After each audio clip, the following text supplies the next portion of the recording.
Hi friends, smart kitchen for യുയിലേക്ക് എല്ലാവർക്കും സ്വാഗതം. ഇന്നത്തെ റെസിപ്പി ഗോതമ്പ് പൊടിയും ഏത്തയ്ക്കായും ശർക്കരപ്പാനി എല്ലാം കൂടി തയ്യാറാക്കിയ ഒരു മധുരപലഹാരമാണ്. ഫ്രണ്ട്സ്, നിങ്ങൾക്കെല്ലാവർക്കും സുഖം തന്നെയെന്ന് കരുതുന്നു. വീഡിയോ കണ്ടുകൊണ്ടിരിക്കുമ്പം തന്നെ ഇഷ്ടപ്പെട്ടാൽ ഒന്ന് ലൈക്ക് ചെയ്യാൻ മറക്കരുത്. സബ്സ്ക്രൈബ് ചെയ്യാതെ കാണുന്ന കൂട്ടുകാരുണ്ടെങ്കിൽ ഒന്ന് സബ്സ്ക്രൈബ് ചെയ്ത് സപ്പോർട്ടും കൂടി ചെയ്യണേ. കുട്ടികൾ സ്കൂൾ വിട്ട് വീട്ടിൽ വരുന്ന സമയത്തെ അവർക്ക് തയ്യാറാക്കി കൊടുക്കാൻ പറ്റിയ നല്ലൊരു മധുരപലഹാരമാണ് ഇത്. ഗോതമ്പ് പൊടിയും ശർക്കരപ്പാനിയും ഏത്തയ്ക്കായും എല്ലാം ചേരുന്നതിനാൽ ഇത് ഹെൽത്തിയുമാണ്. ഇതിനായി 2 പഴുത്ത ഏത്തയ്ക്കയാണ് എടുത്തിരിക്കുന്നത്. കറ ചവയ്ക്കാത്ത നല്ല പഴുത്ത ഏത്തയ്ക്ക തന്നെ നോക്കിയെടുക്കണേ. ഇതിൻ്റെ തൊലിയെല്ലാം കളഞ്ഞിട്ട് നമുക്കൊന്ന് കട്ട് ചെയ്തെടുക്കാം. ഏത്തയ്ക്ക 2ആയിട്ട് മുറിച്ച ശേഷം ഇതുപോലെ ചെറിയ കഷ്ണങ്ങളാക്കി മുറിച്ചെടുക്കണം. വലിയ കഷ്ണങ്ങളായിട്ട് അരിയാതെ ഇതുപോലെ ചെറിയ കഷ്ണങ്ങളായിട്ട് അരിഞ്ഞെടുക്കാൻ തന്നെ ശ്രദ്ധിക്കണേ. ഞാൻ ഈ ഒരു വലിപ്പത്തിലാണ് ഏത്തയ്ക്ക എല്ലാം അരിഞ്ഞെടുത്തത്. ഒരു പാൻ അടുപ്പിൽ വെച്ച് കൊടുത്തിട്ടുണ്ട്. ചൂടാകുമ്പോൾ അതിലേക്ക് 2 ടീസ്പൂൺ നെയ്യ് ചേർത്ത് കൊടുക്കാം. നെയ്യ് ഇല്ലെങ്കിൽ എന്തെങ്കിലും ഒരു ഓയിൽ നിങ്ങളുടെ കയ്യിലുള്ളത് ചേർത്ത് കൊടുക്കുക. നെയ്യ് ചേർത്ത് കൊടുത്താൽ ഒന്നും കൂടി ടേസ്റ്റ് കാണും. ഇതിലേക്ക് ഞാനൊരു 20 കാഷ്യൂനട്ട് 2ആയിട്ട് മുറിച്ചത് ചേർത്ത് കൊടുക്കുകയാണ്. അതൊന്ന് മൂത്ത് വരാറാകുമ്പോഴത്തേക്കും അതിലേക്ക് 1 ടേബിൾ സ്പൂൺ ഉണക്കമുന്തിരിയും കൂടി ചേർത്ത് കൊടുക്കാം. കാഷ്യൂനട്ട് മുന്തിരിയും നല്ലവണ്ണം ഒന്ന് ഫ്രൈ ആയി വന്നു കഴിയുമ്പോൾ അതിലേക്ക് 1 കപ്പ് തേങ്ങാപ്പീര കൂടി ചേർത്ത് കൊടുക്കാം. നിങ്ങൾക്ക് കാഷ്യൂനട്ടും ഉണക്കമുന്തിരിയും ചേർത്ത് കൊടുക്കാൻ താല്പര്യമില്ലെങ്കിൽ തേങ്ങാപ്പീര മാത്രം വേണമെങ്കിലും ചേർത്ത് കൊടുക്കാം. എന്നാലും പലഹാരം നല്ല ടേസ്റ്റി ആയിരിക്കും. തേങ്ങാപ്പീര ഒന്ന് നല്ലവണ്ണം ഇളക്കി കൊടുക്കാം. അതിലെ വെള്ളമെല്ലാം വലിഞ്ഞൊന്ന് ഡ്രൈ ആയി കിട്ടണം. അല്ലാതെ മൂത്ത് കളറ് മാറേണ്ട കാര്യമില്ല. തേങ്ങാപ്പീരയിലെ വെള്ളമെല്ലാം വലിഞ്ഞ് ഡ്രൈ ആയി വന്നിട്ടുണ്ട്. ഇനി ഇതിലേക്ക് അരിഞ്ഞു വെച്ചിരിക്കുന്ന 2 ഏത്തപ്പഴം ചേർത്ത് കൊടുക്കാം. ഏത്തപ്പഴം ആവി കയറി ഒന്ന് വെന്ത് വരുന്നിടം വരെ ഇളക്കി കൊടുക്കാം. ഒത്തിരി അങ്ങ് വെന്തു പോകാതെ ഏത്തയ്ക്ക കഷ്ണങ്ങളായിട്ട് തന്നെ ഇരിക്കുകയും വേണം. ഏത്തപ്പഴം ഒന്ന് സോഫ്റ്റായിട്ട് വന്നു കഴിയുമ്പോൾ അതിലേക്ക് 1 ടീസ്പൂൺ പഞ്ചസാര കൂടി ചേർത്ത് കൊടുക്കാം. നിങ്ങൾക്ക് മധുരം കൂടുതൽ വേണമെങ്കിൽ 1 ടീസ്പൂണും കൂടി ചേർത്ത് കൊടുക്കാം.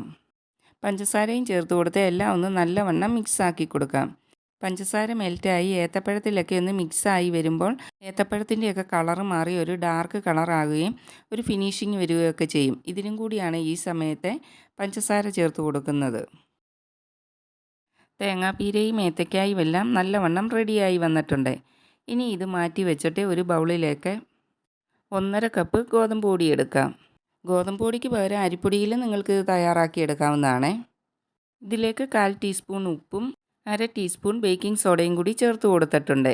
എല്ലാം ഒന്ന് മിക്സാക്കിയ ശേഷം 1 കപ്പ് ശർക്കരപ്പാനി കുറേശ്ശെ ഒഴിച്ചു കൊടുത്ത് നല്ലവണ്ണം മിക്സാക്കി എടുക്കണം. 1 കപ്പ് ശർക്കരപ്പാനി ചേർക്കുമ്പോൾ പലഹാരത്തിന് അത്യാവശ്യം നല്ല മധുരം കാണുമേ. 1 കപ്പ് ശർക്കരപ്പാനി കൊണ്ട് ഈ രീതിയിലെ മാവ് കുഴച്ചെടുക്കാൻ പറ്റത്തുള്ളേ. ബാക്കി പൊടി കുഴച്ചെടുക്കണമെങ്കിൽ വെള്ളം ചേർത്ത് വേണം ലൂസാക്കിയെടുക്കാൻ. കുറേശ്ശെ വെള്ളം ഒഴിച്ചു കൊടുത്ത് ഈ ഒരു കൺസിസ്റ്റൻസിയിൽ വേണം മാവ് കലക്കിയെടുക്കാൻ.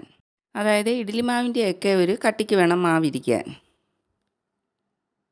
ഇതിലേക്ക് 1 ടീസ്പൂൺ ഏലക്കാപ്പൊടിയും കൂടി ചേർത്ത് കൊടുക്കാം. പഞ്ചസാരയും ഏലക്കായും കൂടി പൊടിച്ചതാണ്. എല്ലാം ഒന്നും കൂടി നല്ലവണ്ണം ഒന്ന് മിക്സാക്കി കൊടുക്കാം. ഇതിലേക്ക് ഇനി നേരത്തെ റെഡിയാക്കി വെച്ചിരിക്കുന്ന ഏത്തക്കായുടെയൊക്കെ മിക്സ് ചേർത്ത് കൊടുക്കാം. എല്ലാം ഇട്ട് കൊടുത്ത ശേഷം സാവധാനത്തിലൊന്ന് മിക്സാക്കി കൊടുക്കാം. ഗോതമ്പ് പൊടിയുടെ മാവും ഏത്തക്കായും എല്ലാം ഇതുപോലെ നല്ലവണ്ണം മിക്സാക്കി എടുക്കണം. ഇനി നമുക്ക് ആവിയിൽ വെച്ചിത് പുഴുങ്ങിയെടുക്കാം. ഇതിനായിട്ട് ഞാൻ ഒരു കേക്ക് ടിന്നാണ് എടുത്തിരിക്കുന്നത്. ഉൾവശം എല്ലാം ബട്ടർ വെച്ച് ഗ്രീസ് ചെയ്ത് കൊടുത്തിട്ട് മൈദപ്പൊടി വെച്ചൊന്ന് തട്ടിയെടുത്തതാണ്. നിങ്ങൾക്ക് വേണമെങ്കിൽ ബട്ടർ പേപ്പർ ഇട്ട് കൊടുത്താലും മതി. ഇനി ഇതിലേക്ക് റെഡിയാക്കി വെച്ചിരിക്കുന്ന ബാറ്റർ ഒഴിച്ച് കൊടുക്കാം. നിങ്ങളുടെ ഈ കേക്ക് ടിൻ ഇല്ലെങ്കിൽ ഒരു ടിഫിൻ ബോക്സോ അല്ലെങ്കിൽ ഒരു സ്റ്റീലിൻ്റെ ഡിഷോ എന്ത് വേണമെങ്കിലും ഈ പലഹാരം ഉണ്ടാക്കാൻ എടുക്കാവുന്നതാണ്. ബാറ്റർ എല്ലാം ഇട്ട് കൊടുത്ത ശേഷം തവി കൊണ്ട് നല്ലവണ്ണം ഒന്ന് ലെവലാക്കി കൊടുക്കാം. ഇതൊരു സ്റ്റീമറിൽ വെച്ചാണ് ഞാൻ പുഴുങ്ങിയെടുക്കുന്നത്. അതിനായിട്ട് സ്റ്റീമർ അടുപ്പിൽ വെച്ച് ആവി വന്നിട്ടുണ്ട്. ഇതിലേക്ക് പാത്രം ഇറക്കി വെച്ച് കൊടുത്തിട്ട് അടപ്പ് കൊണ്ട് അടച്ച് ഒരു 30 മിനിറ്റ് വേവിച്ചെടുക്കാം. 30 മിനിറ്റ് ആയപ്പോൾ സ്റ്റൗ ഓഫ് ചെയ്ത് കൊടുത്തിട്ടുണ്ട്. ഇനി അടപ്പ് മാറ്റി ഒന്ന് തുറന്ന് നോക്കാം. നല്ല പെർഫെക്റ്റായിട്ട് വെന്ത് വന്നിട്ടുണ്ട്. ഇനി ഉൾവശമൊക്കെ വെന്തോന്നൊന്ന് കുത്തി നോക്കാം നമുക്ക്. ഉൾവശമെല്ലാം നല്ലവണ്ണം വെന്തിട്ടുണ്ട്. ടൂത്ത് പിക്ക് നല്ല ക്ലിയർ ആയിട്ട് കിട്ടിയിട്ടുണ്ട്. ഇനി ഇത് സ്റ്റീമറിൽ നിന്നൊന്ന് മാറ്റി കൊടുക്കാം. തണുത്തതിന് ശേഷം നമുക്ക് കട്ട് ചെയ്ത് നോക്കാം. ഇപ്പോൾ അരമണിക്കൂർ കഴിഞ്ഞിട്ടുണ്ട്. നല്ലവണ്ണം തണുത്ത സൈഡ് വശമൊക്കെ വിട്ട് വന്നിട്ടുണ്ട്. എന്നാലും നമുക്കൊരു കത്തി കൊണ്ടേ ഒന്ന് വിടിയിപ്പിച്ചിട്ട് ഇതേ ഒരു പാത്രത്തിലോട്ട് മാറ്റി കൊടുക്കാം. പലഹാരം പാത്രത്തിൽ നിന്നും വിട്ട് വന്നിട്ടുണ്ട്. ഇതേ ഇനി നമുക്ക് തിരിച്ചിട്ടൊന്ന് കൊടുക്കാം.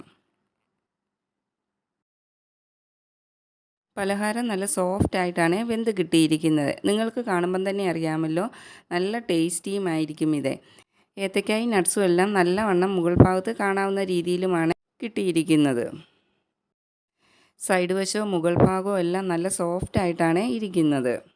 ഇനി ഇത് നമുക്കൊന്ന് കട്ട് ചെയ്ത് നോക്കാം. ഒരു കത്തി കൊണ്ട് ഇതുപോലൊന്ന് കട്ട് ചെയ്തെടുക്കാം. കത്തി കൊണ്ട് കട്ട് ചെയ്യുമ്പോൾ തന്നെ അറിയാം ഇത് എത്ര നല്ല സോഫ്റ്റ് ആയിട്ടാണ് നമുക്ക് കിട്ടിയിരിക്കുന്നതെന്ന്. ഈ ഒരു പീസ് കാണുമ്പം തന്നെ നിങ്ങൾക്കറിയാമല്ലോ ഇത് എത്ര പെർഫെക്റ്റ് ആയിട്ടും എത്ര ടേസ്റ്റി ആയിട്ടാണ് നമുക്ക് കിട്ടിയിരിക്കുന്നതെന്ന്. നിങ്ങളും തീർച്ചയായിട്ടും ഇതുപോലെ ഗോതമ്പ് പൊടിയും തേങ്ങയും ശർക്കരയും എല്ലാം ചേർത്ത് ഈ ഒരു പലഹാരം തയ്യാറാക്കി നോക്കണം. നിങ്ങൾക്കും ഇത് ഇഷ്ടപ്പെടും. വീഡിയോ കണ്ട് സപ്പോർട്ട് ചെയ്യുന്ന എല്ലാ ഫ്രണ്ട്സിനും പ്രത്യേകം താങ്ക്സ് പറയുന്നു. വീഡിയോ ഇഷ്ടപ്പെട്ടാൽ ഫ്രണ്ട്സിനും ഫാമിലിക്കും എല്ലാം ഒന്ന് ഷെയർ ചെയ്ത് കൊടുക്കുകയും സബ്സ്ക്രൈബ് ചെയ്യാതെ കാണുന്ന കൂട്ടുകാരുണ്ടെങ്കിൽ ഒന്ന് സബ്സ്ക്രൈബ് ചെയ്ത് സപ്പോർട്ടും കൂടെ ചെയ്യണേ. Thanks for watching.